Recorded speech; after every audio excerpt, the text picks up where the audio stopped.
சொல்லுவாங்க. இவர் இளமை பருவத்துல ரொம்ப துடிப்பாகவும் வேகமாகவும் இருந்திருக்காங்க. அங்க 3 காலத்தை அடைந்த ஒரு ஜோசியர் கோட்டமுத்து 3 அடி உயரத்துல தான் இருப்பாரு. அவரு கையில ஒரு எழுத்தாணி, ஒரு ஏடு, திருநீர் கொப்பரை இந்த 3ஐயும் வச்சிருப்பாரு.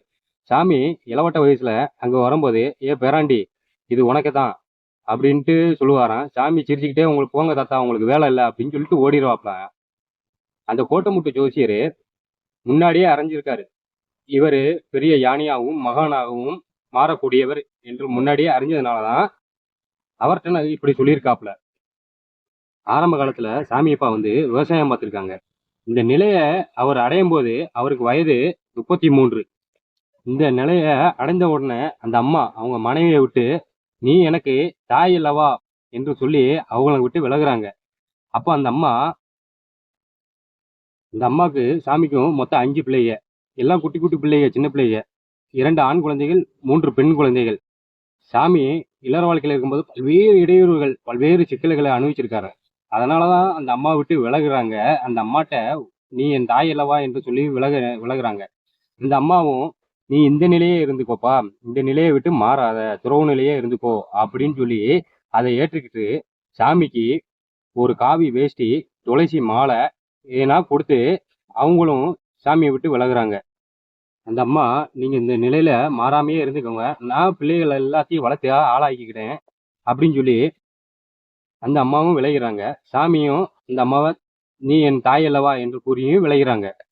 விலகி சந்நியாசம் பெற்று மிக மிக கடுமையான வழிகளை பெற்று அந்த அஷ்டமா சித்தி யோகங்களை சாமியப்பா பெறுறாங்க. நவகண்ட யோகமும் சாமியப்பாவுக்கு தெரியும். அஷ்டமா சித்திகளையும் பெற்றவங்க, 3 காலத்தையும் சாமியப்பா அறிந்தவங்க.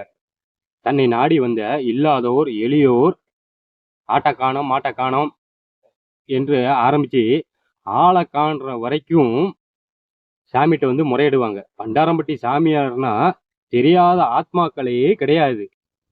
சாமியப்பா பேரும் புகழும் பெற்று வாழ்ந்திருக்காங்க. அவங்க வாழக்கூடிய காலத்திலே நாமளும் வாழ்ந்திருக்கோம் என்பதுதான் மிக சிறப்புக்குரிய விஷயம். சாமியப்பா ஓயாமல் சொல்லுவாங்க, நான் ஒரு பிச்சைக்காரன் தான் அப்படின்னு சொல்லுவாங்க. அவ்வளவு எளிமையா இருந்திருக்காப்புல. லௌகீக வாழ்க்கையை விட்டு விலகி எளிமையா இருந்திருக்காப்புல. அவர் சுத்தி சுத்தி தான் அவங்க குழந்தைகள்லாம் அங்க இருந்தாங்க. சாமிக்கும் தெரியாது, அந்த பிள்ளைகளுக்கும் தெரியாது இவங்க நம்ம அப்பா தான்ட்டு. சாமிக்கும் தெரியாது இவங்க நம்ம குழந்தை தான்ட்டு. சின்ன சின்ன பிள்ளைகளா அங்க சுத்தி சுத்தி தான் இருந்திருக்காங்க. குழந்தைகள் பெரிய ஆள் ஆகி சொன்ன பிறகுதான் சாமிக்கு தெரிஞ்சிருக்கு இவங்க நம்ம குழந்தைகள்ட்டு. அந்த அளவுக்கு இவங்க பண்ற மட்டும்தான் வாழ்ந்திருக்காங்க. பல்வேறு அற்புதங்களை சாமியப்பா செஞ்சிருக்காங்க. குறிப்பா சொல்லணும்னா வளநாடு சாது சிதம்பரம் சாமிகளை அடக்கம் செஞ்சதே நம்ம சாமியப்பா தான். இந்த தகவல் நிறைய பேருக்கு தெரியாது. அந்த அளவுக்கு மிகப்பெரிய மகான் பண்டாரம்பட்டி சாமியப்பா. சிறுவதியில திருமலைக்கேணி என்னும் ஊர்ல அந்த முருகன் கோயில் கிட்ட முத்து காமாட்சி சாமிகள் என்ற பெரிய சாமி ஆசிரமத்துல சாமியப்பா தங்கியிருந்து அங்க பல தியான நிலைகளையே அடைஞ்சாங்க. அங்கேயே 2 வருட காலங்கள் தங்கியிருந்தாங்க. இப்படி பல்வேறு ஆத்மாக்கள், பல்வேறு யானைகள் இருந்த இடங்கள்லாம் சாமியப்பா சந்திச்சிருக்காங்க. அங்க முறையா படிச்சிருக்காங்க. பல்வேறு சிகிச்சைகளை பெற்றிருக்காங்க. எல்லாம் பெற்று கடைசியில வடபழனி முருகன் கோயில்ல சாமியப்பா போய் அமர்றாங்க.